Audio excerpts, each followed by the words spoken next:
The shuttle will launch in just a few minutes, but right now we want to check on that severe weather. Yes, indeed. And when we get the word that it's going off, I'll let you get it right back to everybody so we can see that final launch. First things first, though, we've got a scary situation taking shape for late this afternoon, especially in the southeastern part of the state. There is now a tornado watch in effect. And of course, in essence, a tornado watch is a forecast for the potential of storms that could produce tornadoes. Now, areas in the watch area extend from Lincoln County on down into the southeast. That'd be Chavis, parts of Eddy and Lee counties as well, just about all of Lee County underneath this particular tornado watch. Now, we do have some active weather going on out there right now. I want to show you what's going on with the Doppler radar, and most of the activity still concentrated in the east central parts of the state, although we're starting to see a few renegade, very strong thunderstorms out there, including one in southern parts of Torrance County that has just gone severe. And by severe, we're meaning hail the size of quarters or larger, and winds probably about 60 miles per hour or greater than that. A little closer view shows what's going on. You can see definitely a cluster of storms right around the Clovis area.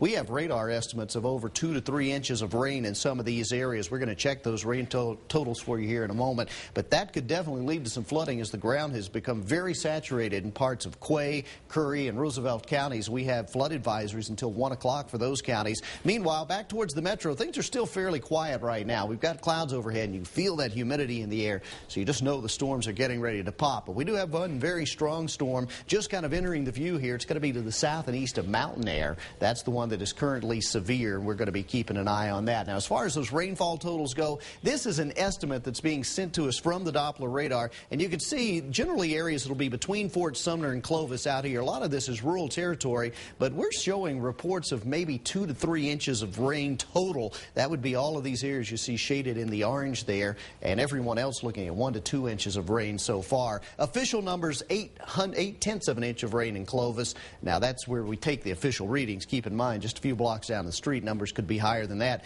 Tucumcari is also seeing quite a bit of the rain out there. So far, it is a very muggy afternoon, temperature 67 degrees. That pressure is falling and the winds are still blowing out there, so that's an indication that we're definitely getting ready for some of those storms to come our way. Meanwhile, spot rains will be the call in the west, generally northwest and southwest. I don't expect to see much in the way of severe weather here, but a little moisture has crept to about the Continental Divide, so even the western areas could see storms, but it's the southeast, the east central, and northeast parts of the state where we're really concerned about big-time thunderstorms today and possibility of some flooding rain. We'll be on top of it for you the entire day. I, myself, along with Mark Ronchetti this evening, keeping an eye on what's going on. And while today will be the most active day, even tomorrow there could be a couple of scattered showers or storms. Obviously, Torrance County, southern Torrance County, seeing some storms now, so we'll be watching the East Mountain communities and keeping an eye on the metro where scattered rains and thunderstorms still possible this afternoon.